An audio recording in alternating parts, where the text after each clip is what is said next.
My name is Ava Moreno, 32, and I'm a brand strategy director for a large organic food company in San Diego. My job is to make the mundane seem desirable, to shape the emotions of customers the moment they first see the product. I'm good at it, very good, because I understand that what people remember is not the value of the product, but the feeling it leaves. I used that skill to build everything with Ethan, from awkward first dates to a luxury apartment by the sea, to an engagement ring chosen on the day he got a promotion. Everything was perfect, or so I thought. That morning, I woke up at the same time as usual. I made espresso with the mocha I'd treasured. I opened the glass doors, letting the sunlight flood into my 100-square-foot apartment with a view of the ocean. I still live there, even though he moved away almost a year ago. Not because I haven't forgotten, but because I want to remember every morning how stupidly in love I was. Oh, and then it arrives. An ivory envelope, wrapped in tissue paper. On the front is printed a glittering gold embroidery, Riley Moreno and Ethan Parker cordially invite. I hold it in my hand like it's some cruel joke of fate. Riley, my half-sister. The girl who used to stay in my house, until she found a job. The girl who used to call me the only sister I ever really had. And now, inviting me to her ex-fiancé's wedding. I remember that moment more clearly than when Ethan proposed to me. My hand placed the glass on the table, the morning light shining through the glass on the invitation as if to emphasize its brazenness. I didn't cry. I didn't shake. I didn't scream. I just felt humiliated to the point of numbness. You know what's strangest? I didn't throw the invitation away.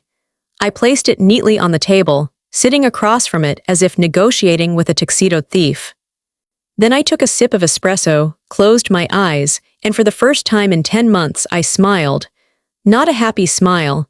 It was the smile of someone who had just realized he had forgiven too many people who didn't deserve it. Good. So the game is on. I wasn't going to the wedding to bless. I was going to do justice.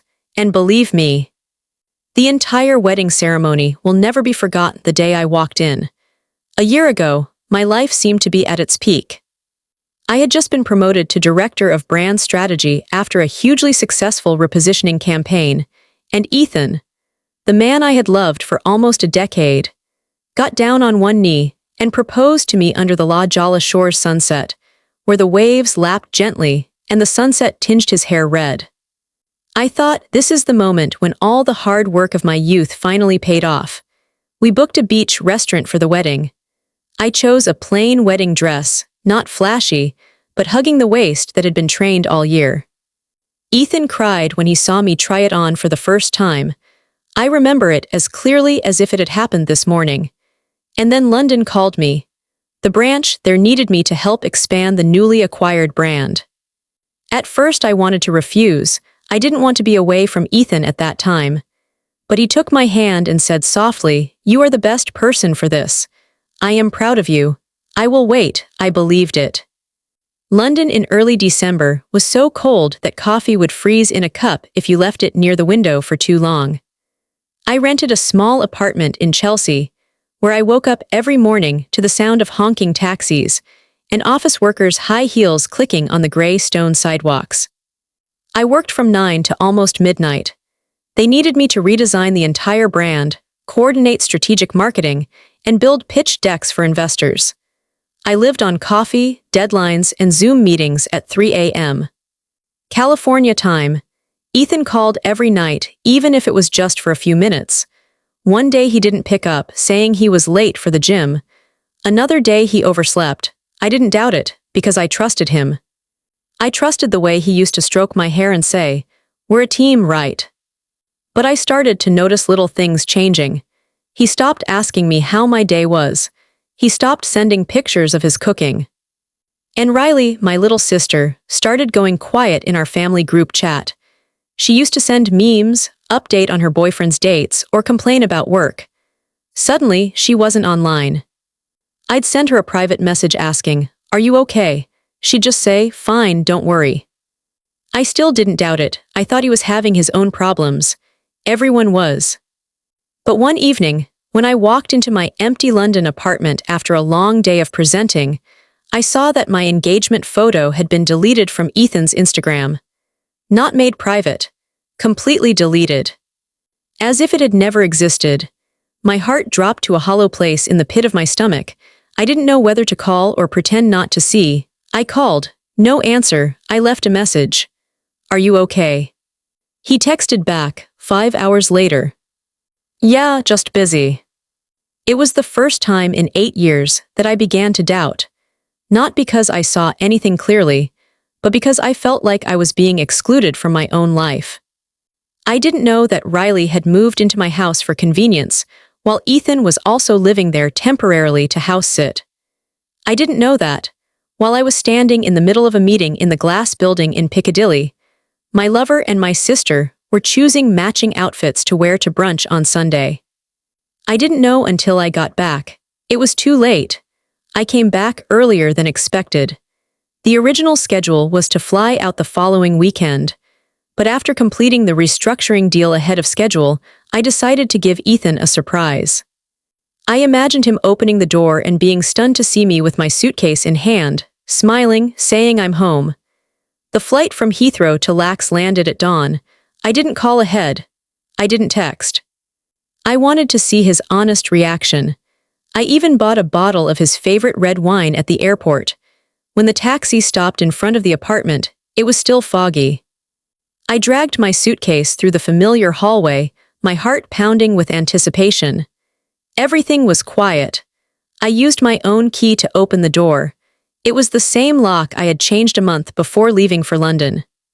It was the same scent of pine and orange essential oil I had left in the diffuser. But there was something strange. On the shoe rack near the door, there was a pair of women's slippers that were not mine. Flats, pale nude, with a few stains on the heels. I walked in, dragging my suitcase into the living room. Everything was too neat. The sofa cushions were neatly folded. The blanket was draped over the back of the sofa like in an interiors magazine photo shoot. The room felt fake. I put the bottle of wine on the kitchen counter, about to open the refrigerator when I stopped. On the kitchen bar was a fresh smoothie. The kind I only used when I had guests. Pre-washed fruit was in a glass bowl, and the top shelf of the refrigerator had a carton of almond milk that I never drank. I started to feel a chill. The bedroom door was ajar. I pushed it open. Inside, pale light filtered through the curtains. My bed was covered with a new blanket, not the one I used to use, a pink cotton blanket I never would have chosen. And then I saw it. On the nightstand, right next to the alarm clock, a lipstick, wine-colored. The brand Riley had advertised on Instagram. I stopped dead. No more questions, no more proof. In that moment, I realized I was home. But home was no longer mine. I went back to the living room, sat down on the couch. No lights on, no noise, just sat, hands in lap, breathing steady. 10 minutes later, the door opened. Laughter, and then Ethan's voice. "What do you want for breakfast?" I was going to make pancakes, but you probably chose yogurt like you always do. Then that voice, short, soft, clearly Riley's. "I missed you." I stood up. The room fell silent. Ethan's eyes met mine first. His face changed in a split second. His hand dropped the paper bag on the floor. 2 cups of coffee spilled onto the tile.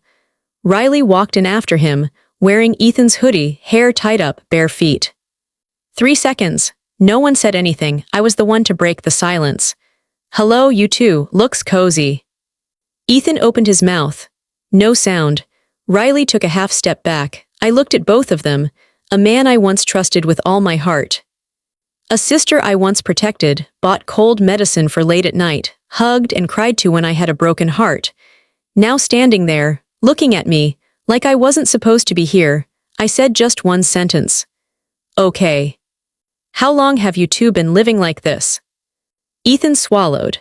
"Ava, I'm sorry. I was going to tell you, I didn't know how to start." Riley tried to grab my hand. "Sister, I didn't mean to." "I don't know, it was just a feeling." I stepped back, looking at both of them. Feelings? What was I? A logistics flaw in their equation? I didn't scream, I didn't cry, I just turned around and walked out of the house. And from that moment, I knew I didn't want Ethan back. I didn't need Riley to apologize. I wanted them to remember me. Every time we looked at each other, every time we saw the price. Ethan was the first to speak.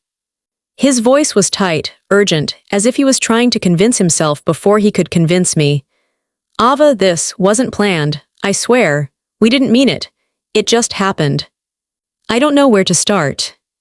I stood still, my eyes fixed on him, but it felt like I was looking through a dead person.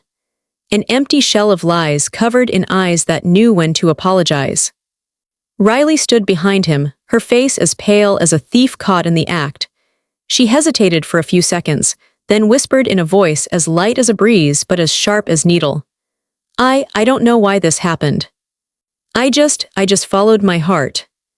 Heart, I laughed, a laugh without joy, a laugh that even I found alien. Heart, I repeated, each word coming out slowly, coldly. You live in my house, eat my meals, wear my clothes. Call me family. And then, when I turn away for work, you follow your heart and sleep with my fiancé. Riley looked at the floor, didn't answer. Ethan reached out as if to take my hand, but I pulled back, my gaze cutting. You too, talk like this is an emotional accident. Like I'm just a barrier in your beautiful love story. I didn't scream, I didn't smash. I didn't need to. My words, each one, were enough to make the normally peaceful living room feel stuffy.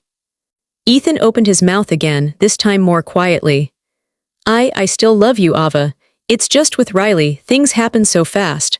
I don't know how to stop. I took a step toward him, close enough for him to hear every breath I took. You don't have to stop, because I'll stop for both of you. I took the engagement ring off my finger, coldly placing it on the table, where just a few minutes ago, I had been about to open a glass of wine to celebrate my return. The ring made a soft click, small but resonant like the end of a long chapter. Consider it giving back what you didn't deserve. And Riley, if you believe love justifies betrayal, then good luck living with someone who betrays others in their own home. No one responded. They just stood there as if some part of them knew they had crossed the line of no return. I turned and left the apartment. No luggage. Nothing. Because the only thing I wanted to take with me was that pain. I would not forget. I would not forgive. And I swear, one day, they would pay me back in ways they never expected. I did not cry as I walked out of the apartment. The elevator went down 18 floors and I could not remember how I had stood.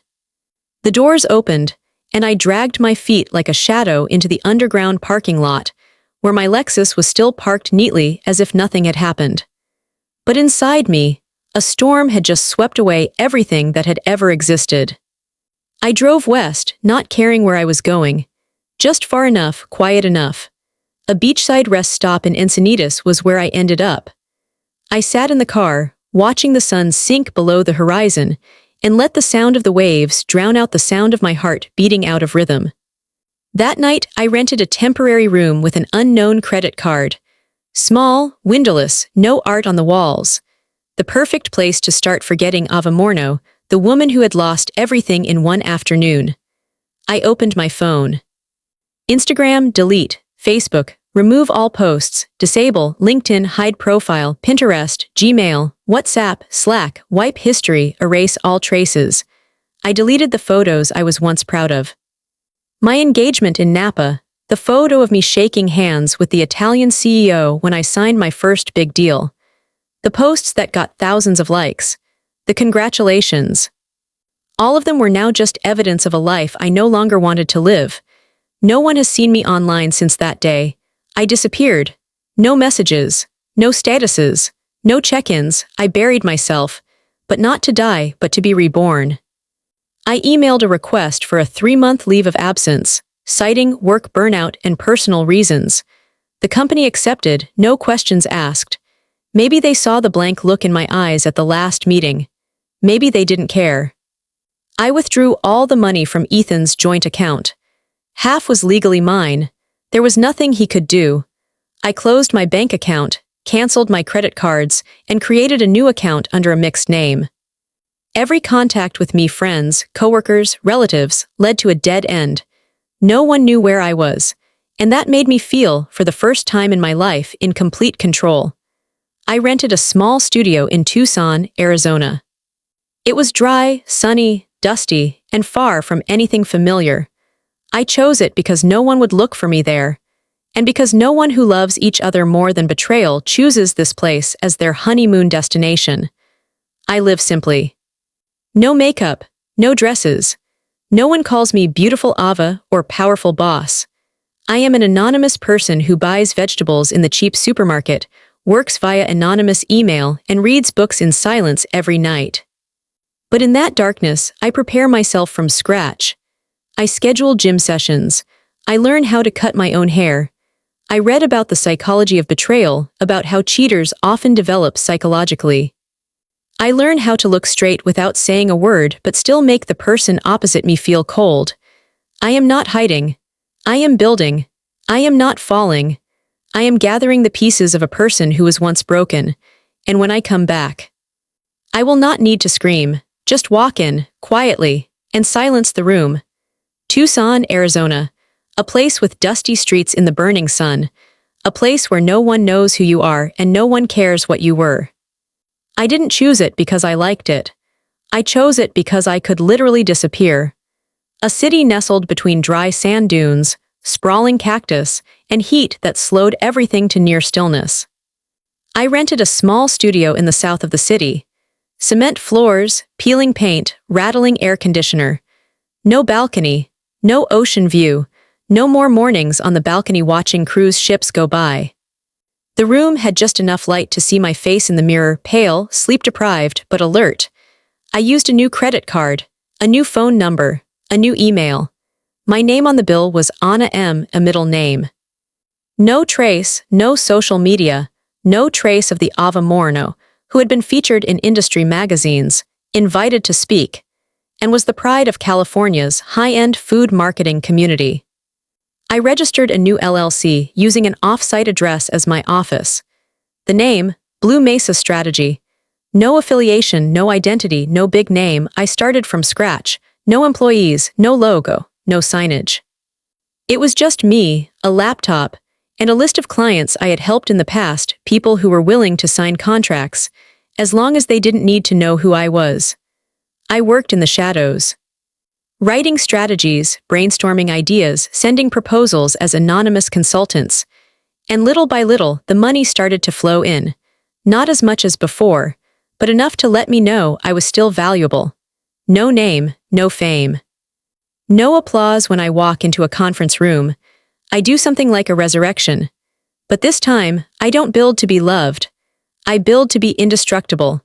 I remember sitting on the cold concrete floor, eating instant noodles, typing an email to a small snack brand in Texas. All I could think was, Ethan and Riley think I'm gone. Good, think of it that way. Because the next time they see me, it'll be when there's no more room to run. I don't need to hurt them to get revenge. I just need to stand taller. In a position where they'll never reach me again. I met Jonas one Friday afternoon, waiting for coffee at a small shop less than 3 blocks from my studio. The coffee shop wasn't fancy. There were no cinnamon-sprinkled lattes or Instagrammable pastries. Just a dark wood bar, some worn-out stools, and an old coffee machine that rattled every time it started. But they made it just the way I like it, strong, hot, no sugar. And they didn't ask for your name to write on the cup, the perfect place to hide. I waited in line, eyes glued to my phone, when I heard a man's voice behind me. I didn't expect anyone to drink it straight black in Tucson. I turned around. He was tall with slightly curly hair in his mid-30s. His eyes were experienced but not old. There was something familiar about him, but I didn't think too much about it. I just nodded, because what is sweet often has a bitter aftertaste. He smiled. That sounds like a valuable lesson. I didn't answer. He was silent for a moment, then held out his hand. Jonas, I work as a legal consultant on property in the city center. I took his hand, hesitating for a moment. Anna. No Ava, no past. We ran into each other a few times after that. Same coffee shop, same eyes, but neither of us asked too much about each other. like two lost people hiding in the same desert, accidentally finding each other in the rare shade. Until one evening, after almost 2 months, Jonas and I were sitting in the corner of the small cafe, sharing a plate of cookies and discussing classic movies, when he suddenly asked, "Did you live in San Diego?" I paused. The question had no warning. My heart slowed a beat. "Why do you ask?" He shrugged, eyes fixed on me, unblinking. "I'm not sure, but the way you talk, the way you look at things, is very similar to an old friend of mine from college. Ethan Stanford. We were strategic communications majors together, and his ex-girlfriend, Ava, was your type." I looked at Jonas, trying to keep my face from changing. Part of me wanted to deny it.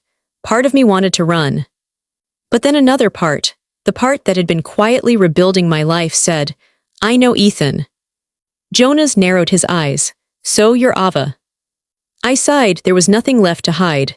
Once Ava.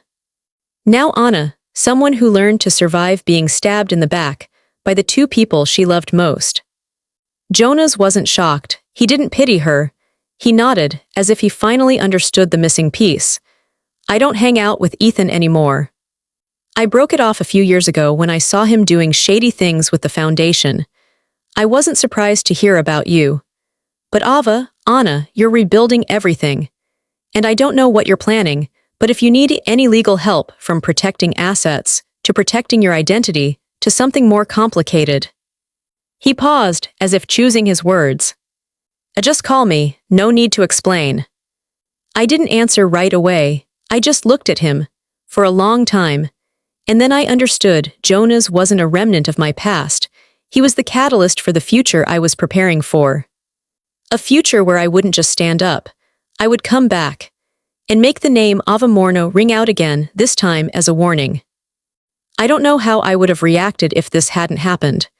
Maybe I would have continued to live peacefully in Tucson, maintaining the anonymous life I had built. But then one day, just one random click, everything took a different turn. That day, I was working in a quiet coffee shop, surfing a marketing news site to catch up on new trends. And then that name appeared, right there in the first line. Riley Stanford, co-founder of a mental health app for women, whose Worthy Self strategy is making waves in the Midwestern startup community. I paused, not because of her name, but because of the phrase, the worthy self. A phrase I had spent 6 months researching and developing for a strategic campaign that Ethan had once told me was not yet ready. I read the article carefully. Riley, now a self-proclaimed female visionary founder, is traveling the world preaching the value of self-esteem, healing, and personalized mental health support packages. Exactly the models I proposed when I worked with Ethan to build the media arm of his nutritional supplement company. The slideshow in the attached image even uses the same beige white tan color scheme, the same identity I hand-drawn during sleepless nights. And the slogan, "You are not broken, you are rebuilding," that's what I wrote in pencil on the edge of the original proposal. I remember it clearly, because Ethan had said sarcastically, "It sounds like you're healing yourself." And now Riley was using it to raise hundreds of thousands of dollars, standing on stage with the lights shining down on her, as if she had come up with it all herself. I sat motionless for 17 minutes after reading the article. Even the cold cup of coffee in my hand didn't make me feel anything, not because it hurt, but because this was the final slap. The slap after which people would no longer turn the other cheek. I turned on my laptop. I dug up the old folder I thought I would delete forever. I found the proposal file called Healing Women Identity V2, Private Draft, Ethan Review Only. PDF. I opened it, and every line and every word hit me like a stone carved into a wall. Riley didn't just take the idea. She took the whole system, the whole direction, the keywords I had thought of while crying alone, struggling because I thought I had lost myself after the betrayal. At that moment, I knew I couldn't let it go. Not because I wanted to reclaim a logo or reclaim my reputation. I had to make them understand there are things, if they steal, they will have to return in the most painful way. I sent Jonas my first message after more than a week of not talking. "You said, If I need someone who understands intellectual property law and knows how to get the truth out without going to court, then you are the one. Then go ahead, I am ready. I have enough evidence to sue Riley for intellectual property theft. Jonas said bluntly. If you want, I can draft a copyright warning letter and send it directly to the organizers of the Startup Summit she is speaking at next week. I looked at Jonas, my eyes calm. Suing them won't make them see the most important thing. What? He asked. I am no longer a victim. There was a pause. I will make them see that what they thought they had destroyed becomes unbreakable. Jonas smiled. No advice, just deep agreement. We finished our red wine in silence at a quiet Tucson bar, and in my mind it was clear. The invitation had come as if fate wanted to test my self-control. I'm not sure why Riley or Ethan sent it. Maybe they thought I'd come to terms with the noble woman they knew, or maybe they just wanted to prove that they were still happy after all. Whatever the reason, they'd made the biggest mistake of all, opening the door for me to walk in when they thought they were at their peak. I didn't choose a fancy tuxedo or a striking red dress. No need. I just wore a black dress with a square neckline that hugged my body, a matte silk, no glitter, no extra jewelry. My hair was neatly tied up, a pair of high heels. Just the right kind of look that people would remember, not for the flashiness, but for the inimitable aura. The wedding was held at a luxury resort in Napa Valley, where Ethan and I had planned to get married. I stepped out of the rental car and walked straight into the chapel where the piano was playing melodiously. The afternoon sun shone through the glass, creating a pale yellow light, almost perfect if it weren't for the fakeness in the bride and groom's smiles. I walked in, no one paying attention at first, until a gasp rang out. I didn't turn around to know who it was. I didn't stop. I just slowly walked to the second row, near Ethan's mother. She recognized me. But instead of reacting, she nodded slightly, her eyes saying, "You're back." And then Ethan saw me. His eyes widened. His grip on the microphone tightened. Riley stood there, frozen. She whispered something to Ethan, but no one heard her. I smiled, softly, coldly. No need to say anything. No need to make a scene. My presence was the answer. The woman they had thought broken stood before them, more beautiful, calmer, and clearly. Didn't disappear like they hoped. When the ceremony began, I sat still, watching. Just as the master of ceremonies read the oath, I took out my phone and gently opened the Worthy Now app, the startup Riley had stolen from me. I opened the live comments section on the app. The first pinned comment read, "Thank you, Ava Moreno, the woman who created the first platform for me to heal. No one can replace you." I held the phone in front of Ethan just as he was bending down. His eyes caught the words, and I saw a slight quiver in the corner of his eye. The truth had found its way back. I stood up. There was no need to stay until the end of the ceremony. I didn't come to disrupt. I came to expose. Under the gaze of hundreds of people, I walked out of the ceremony, silent, proud, and leaving behind a void that no amount of light could fill. That afternoon, I stood before a mirror in the quiet of a boutique hotel in the heart of Napa. I was wearing a simple black dress, square neckline, no hem, no stones, no sparkle. I had learned to draw crowds with lights. Now, I just had to make people unable to look away by not trying to do anything at all. I pulled my hair up, not to show my face but to show my neck. The neck Ethan had said looked proud. I let it stand proud as it should. Jonas knocked on the door, asked if I was ready. I looked at him, nodded. He didn't say anything. I didn't need to. We got out of the car, not a word. I didn't need to make a scene. I just walked into the ceremony like I had a right to be there. Because, in fact, I had been there. As Jonas and I walked past the rows of white, silken chairs, the murmuring began. I heard my name whispered between the forced smiles and wide eyes. I didn't look at anyone, just walked, one step at a time, steady, straight. And then I saw them. Ethan, stunned, eyes wide as if he'd seen a ghost. Riley. White-faced, clutching the bouquet so hard the paper was twisted. I smiled, not a superior smile, but the smile of someone who had seen it all and survived. I had not come to cause trouble.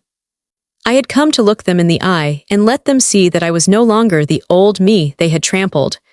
I took a seat on the edge, close enough that they could not ignore me, far enough that they did not dare approach. I didn't need to say hello. I didn't need to say anything. I just needed to be present and let everything they'd been holding in for the past year come to the surface. When the moderator asked Ethan if he was ready to read his vows, I pulled out my phone.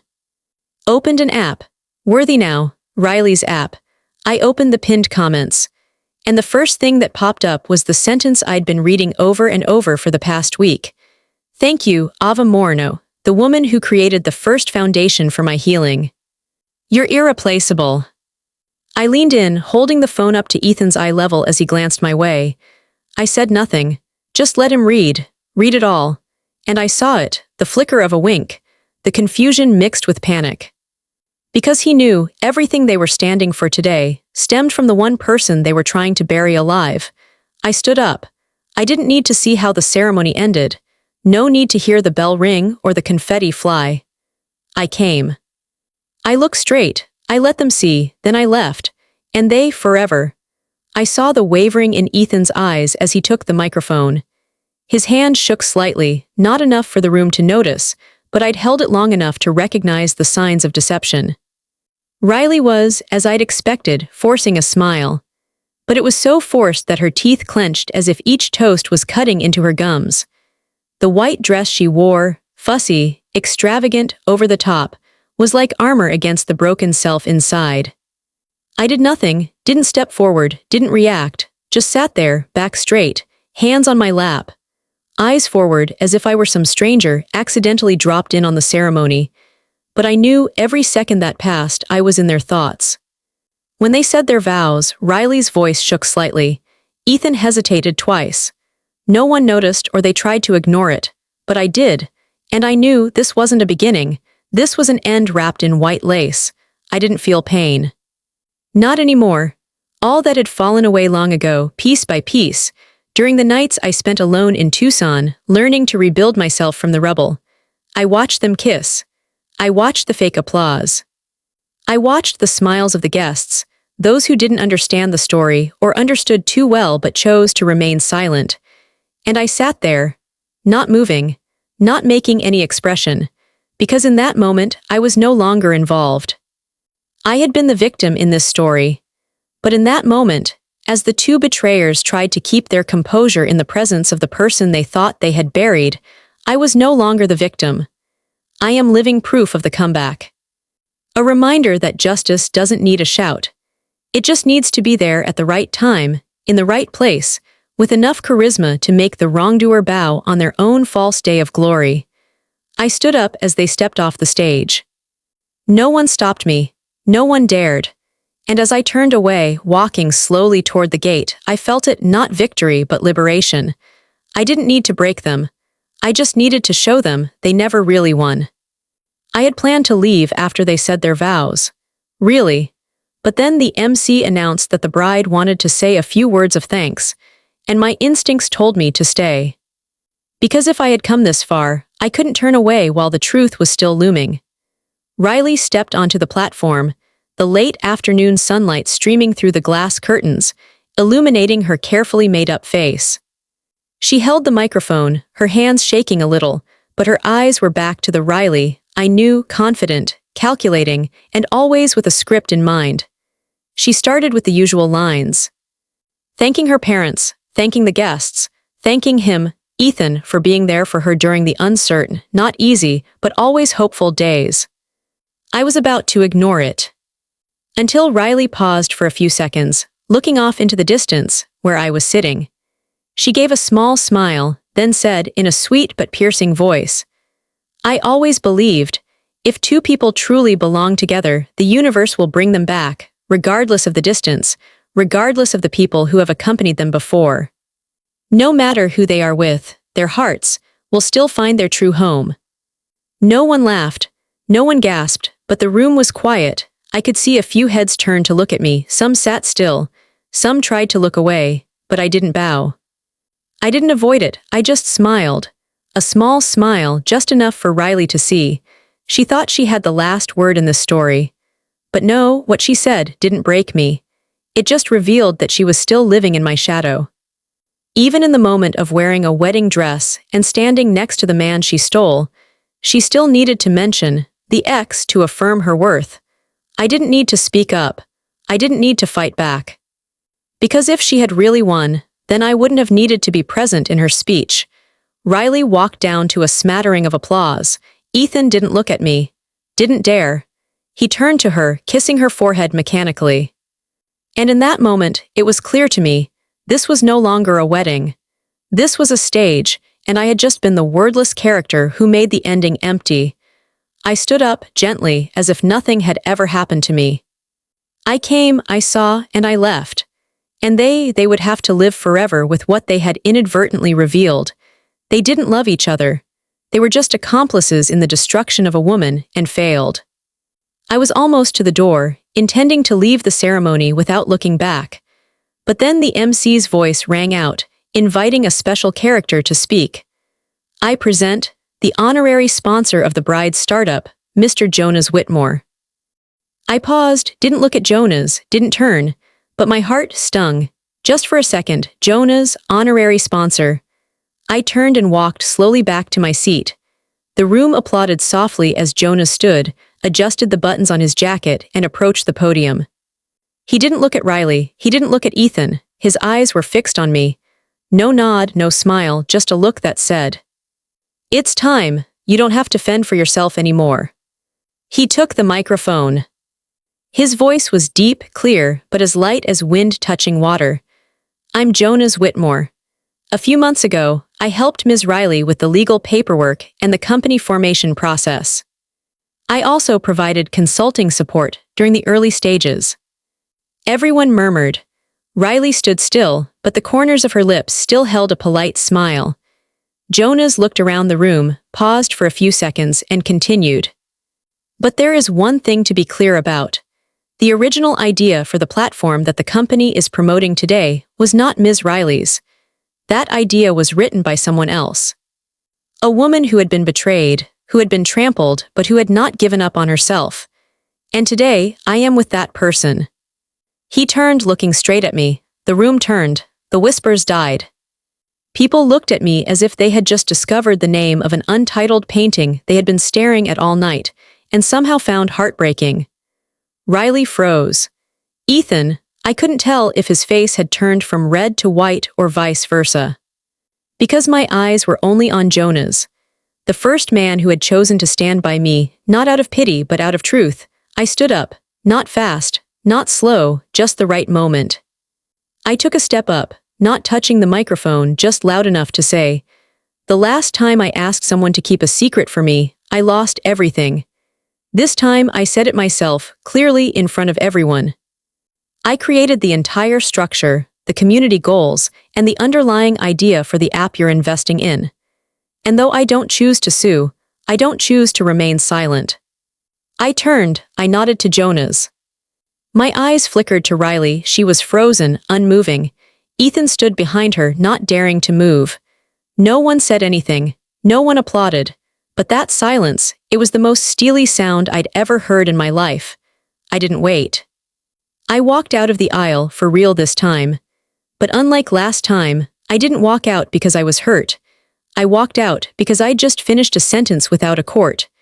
3 days later, I got an email from Jonas. The subject line was just 3 words. "They're investigating."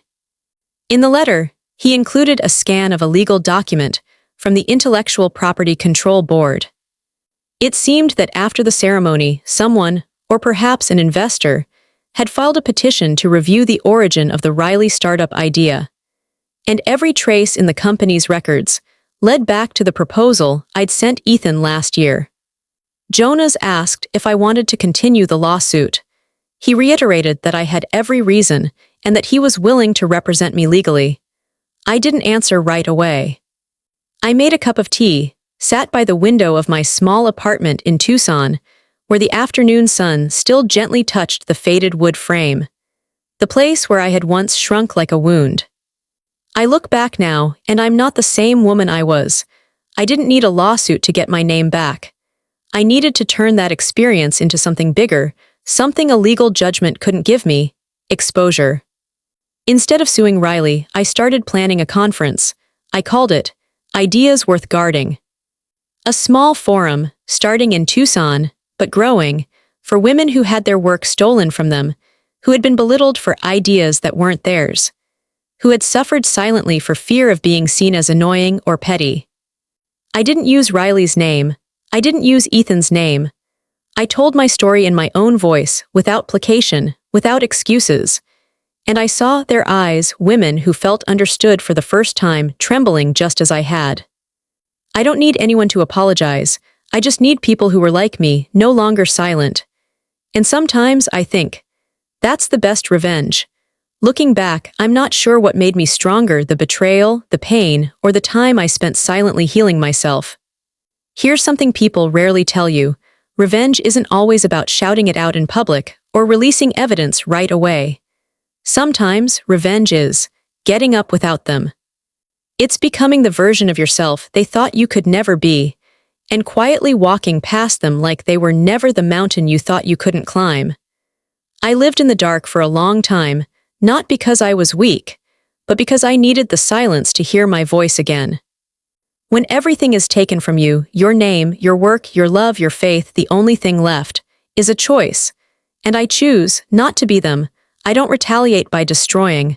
I rebuild. I don't denounce by shouting. I share so that hundreds of others don't fall into the same pit I fell into. And you know what? The moment I stood at that first conference, watching dozens of women, from engineers to designers to single mothers, share their ideas with the conviction that I deserve to be heard, I knew.